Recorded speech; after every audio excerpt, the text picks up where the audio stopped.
ঋণের জ্বালায় মাথা নষ্ট। কোথায় যে আমি যাই, এই মানুষের টাকা পয়সা আমি কিভাবে দেব? সুদারু খালি আমার বাড়িতে আসে আর ঘুরে যায়, সুদারু আসে আর ঘুরে যায়। এই সুদারু যদি আমাকে পায় তাহলে তো আমার জীবন শেষ করে দেবে। আমি এই টাকা কোথা থেকে ম্যানেজ করি? আমি তো টাকা পয়সা কিচ্ছু নেই আমার কাছে, অভাব আমার। ভাই আমি আপনাকে কথা জিজ্ঞাসা করি। জি ভাই, আপনারা অনেকে আমাকে একটু সাহায্য করেন তাহলে ভালো হবে।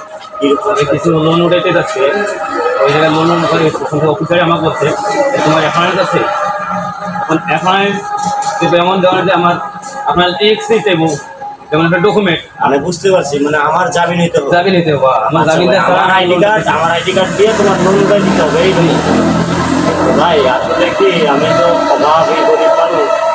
এখন আমার কথায় ছাড়েরা শুনবে কি না, এখন যদি চেয়ে থাকে তাহলে ঠিক আছে, আমি স্যারের সাথে কথা বলছি, বলবো তাহলে লোন দেয় আপনাকে। তাহলে ভাই আপনি আমার যদি আপনার লোন কত দিবে সে? লোন তো আমি এখানে 1 লাখ টাকা চাচ্ছি, 1 লাখ টাকা ধরো আপনার অ্যাকাউন্ট লাগবে, জামিনদার লাগবে, জামিনদার কাগজ, ভোটার আইডি কার্ড। ঠিক আছে, আমাদের আপনি যদি উপকারটা করেন ভালো হবে ভাই। ঠিক আছে, আমি বুঝতে পারছি। এখন বিষয়টা হলো, এখন যদি ছাড়ে আপনাকে যদি 1 লক্ষ টাকা দেয়, মানে ব্যাংকের থেকে যদি আপনাকে 1 লক্ষ টাকা দেয়, সেখান থেকে যদি আমাকে 50,000 টাকা আপনি দেন, তাহলে আমিও গরিব মানুষ, আমিও বেঁচে গেলাম, আমারও উপকার হলো। এখন লোনটা আপনিও পেয়ে গেলেন, আপনারও 50,000 টিকলো, বা আপনিও এটা দিয়ে চলতে পারবেন। আমিও 50,000 টাকা দিয়ে আমার কিছু ঋণ পাতি আছে, যেমন ওই যে সুদারুর কাছ থেকে কিছু সুদের টাকা নিয়েছি ভাই, ওরা আমার তো যেগুলো শেষ করে দিচ্ছে। আমিও উপকারিত হই, আপনিও আমার দিয়ে উপকারিত হন। ঠিক আছে আপনার কথা, কিন্তু ভাই আমার তো টাকা দরকার 60,000, তাহলে এই করেন আপনি 40 নেন, আমার 60 দেন। আচ্ছা ঠিক আছে, আপাতত আপনি তাহলে আমাকে তাই দেন। ঠিক আছে, আমরা কবে আপনাকে যাইতে হবে? কবে ছাড় আসবে? কবে? হয়তো আগামীকালকে। আগামীকালকে? আমি আগামীকাল আপনার সাথে আমি ওই ব্যাংকে যাব, যাওয়ার পরে কাগজপাতি নিয়ে যাব, যাওয়ার পরে ওই মানে সেই দিনে তো ইনপ্রস্তাব করবে, তাই না? আচ্ছা, সেদিন যদি ইনপ্রস্তাব করে আমরা তো 1 সপ্তাহ পরে টাকা চাবো, টাকাটা পাবো। তাহলে 1 সপ্তাহ পরে যদি টাকাটা পাই, তাহলে আমি যার কাছ থেকে সুদে টাকা নিছি, আমি তাকেই বলবো ভাই আপনাকে 1 সপ্তাহ পরে দেবো টাকা। ঠিক আছে, তাহলে ভাই কথা আপনার সাথে কিন্তু এটা কনফার্ম থাকলো। ঠিক আছে ভাই, আপনার অনুরোধ থাকলো আসবেন ভাই। হ্যাঁ ঠিক আছে, তাহলে আপনি আমাকে লোনটা ভাই পেয়ে যান। আমি যে অভাবী মানুষ, আমার মতো অভাবী এই আর কি ভাই। আমি সুদের টাকা নিতে ভাই, আমি নুন আনতে আমার পান্তা ফুরাইছে ভাই। আমি এখন ঘরে চাউল নাই, ডাউল নাই, বাজার নাই ভাই, আমার মাথা নষ্ট। এই একটা দোকান দিয়েছি, এই দোকানে ভাই কোনো ইনকাম নাই, কিছু নাই, সারাদিন বসে থাকি এসব না বুঝতে। ঠিক আছে, আমি সমস্যা নাই, আমি তো লোন উঠাবো, আবার হ্যাঁ ভাগ চাই, একটু ওয়েস দেবো হয়ে পায় না, ওই কাগজপাতি দিয়ে না ওটা টাকা দেওয়া লাগবে। কোনো টাকা আগে লোন উঠে লই, আমি টাকা নিবে লাগে, টাকাকে জমে মতো দেবো। কোন দেয় আগে একটা এই কই আছে? হ্যালো ভাই, কই আছেন? ওই যে কালকে চালু হয়েছিল, আমি ব্যাংকে এসে লোন ভাই আসতেছি, এই আছি। তাহলে হ্যাঁ আসছি। তাহলে তো স্যারে আজকে লোন দেবে, তাহলে আমার ভাই জীবনটা একটু বাঁচবে। কারণ মানুষের পাওনাদারে ভাই ভাত খেতে পারি না, ঘুমাইতে পারি না ভাই, বেজে স্থির করে গেছে। চলো ভাই, চলো।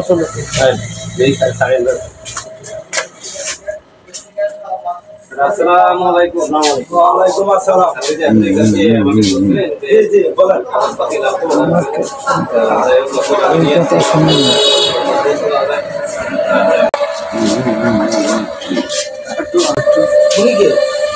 উনি তো আমার ওই যে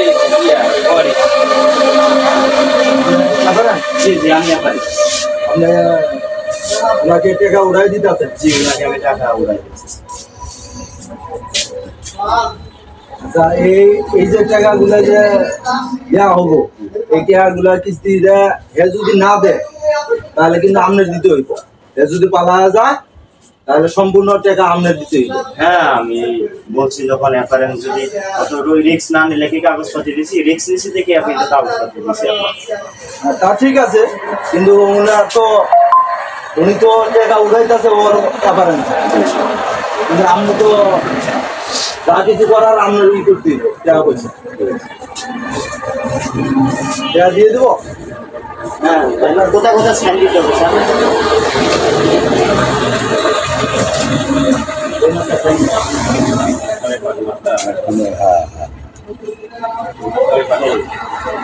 আমি দেখি অন্য কোথাও।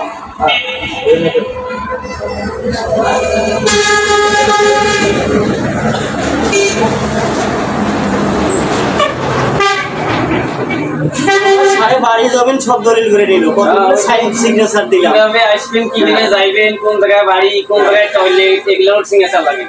এত কিছু না হইলে পরে তো টাকা পলায় চলে যাবে। হ্যাঁ, টয়লেটে যে টাকা দিব আপনার, এই না যে আমার ওয়ারিশি টাকা দিব।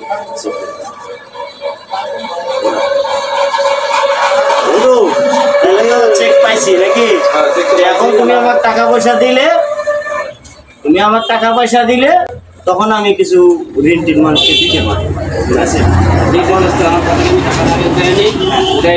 তাহলে বন্ধু ঠিক আছে, আবার ওই যে সুদারু আসবে, একটু পরেই সুদারু আসবে, আসলেই যে আবার ধরবে। আমি তো তুমি এখন টাকাটা উঠে নিয়ে আসো, পরে আমি আরে সুদ করে তো এমনি কিছু কিছু টাকা লাগে জানো, ঠিক আছে? একটা সপ্তাহ পরে আমি টাকাটা আপনাকে দিতেছি, টাকাটা উঠে নিয়ে ঠিক আছে বন্ধু। আমি এসে ঘুরে যাই, একসাথে চেক করে পরে আমি আপনাকে দিয়ে দেবো। ঠিক আছে।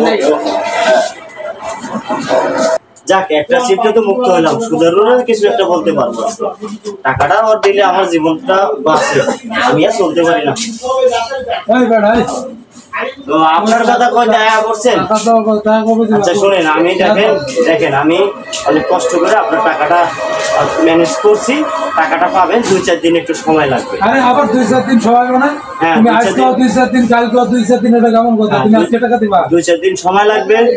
এখন আমরা এক জায়গা থেকে, এক সমিতি থেকে লোন তুলছি, আমার এক বন্ধু শুনলে, ওই শনি রবি এই শুক্র এই ব্যাংক বন্ধ, এই কারণে আজকে টাকাটা উড়াইতে আমি পারি। এগুলো কথা শুনতে চাই না। ঠিক আছে, এগুলো ব্যাংক বন্ধ টাকাটা উড়াইতে পারি না, উড়াইলে আপনার ভাই আপনার টাকা তো আমি সুদে আসলে সব টাকাই দিতে চাইছি।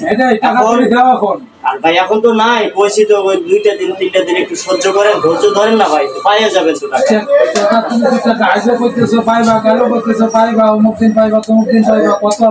ভাই টাকা তো দিবই, টাকা সুদের টাকার জন্য মানুষের এইরকম ব্যবহার করিয়েন না, বুঝছেন? সুদের টাকার জন্য এভাবে ব্যবহার করিয়েন না, বুঝছেন? টাকা আপনি পান, আপনি টাকা পরশু দিন এসে দিয়ে ঠিক আছে, টাকা কবে দিবা? কালকে না পরশু দিন? এই 3 দিন পরে আসে টাকা নিবে। আবার 3 দিন এখন এই করলে তো কালকে নাহলে পরশু দিন, আবার 3 দিন গেলে 3 দিন গেলে ওই যে বললাম যে শনি রবি ব্যাংক বন্ধ থাকে, আর ওই আপনার শুক্রবারও ব্যাংক বন্ধ থাকে, রবিবার আপনার ওই যে কি দিবস বলে আচ্ছা, আমি সেই দিবস উপলক্ষে ব্যাংক বন্ধ, এই জন্যই তো আমি জানতে চাই না। তুমি পরশু দিন টাকা দিবা, তাই তো? হ্যাঁ হ্যাঁ হ্যাঁ, পরশু দিন টাকা দিবা, পরশু দিনের জন্য ভালো লাগে না? আচ্ছা ঠিক ভাই, আছে, আচ্ছা আচ্ছা আচ্ছা ভাই, পরশু দিন ধরে ভালো লাগে না, পরশু দিন আচ্ছা, চলে আচ্ছা। পরে সমস্যা হবে, আচ্ছা, আবার লাভ দেওয়া লাগবে। আচ্ছা ঠিক আছে, আমি টাকা মানুষ রে আল্লাহ, এই শত মানুষ মরে, সুদারু মরতে পারে না, সুদের টাকার লেগে ফাঁকা হয়ে গেছে, পেটে ভাত নাই, এই যে পেট দেখেন শরীরের অবস্থা কি হয়েছে, কাজ করতে করতে কাজ নাই, ইনকাম নাই, সুদের টাকার জন্য পাগল হয়েছে।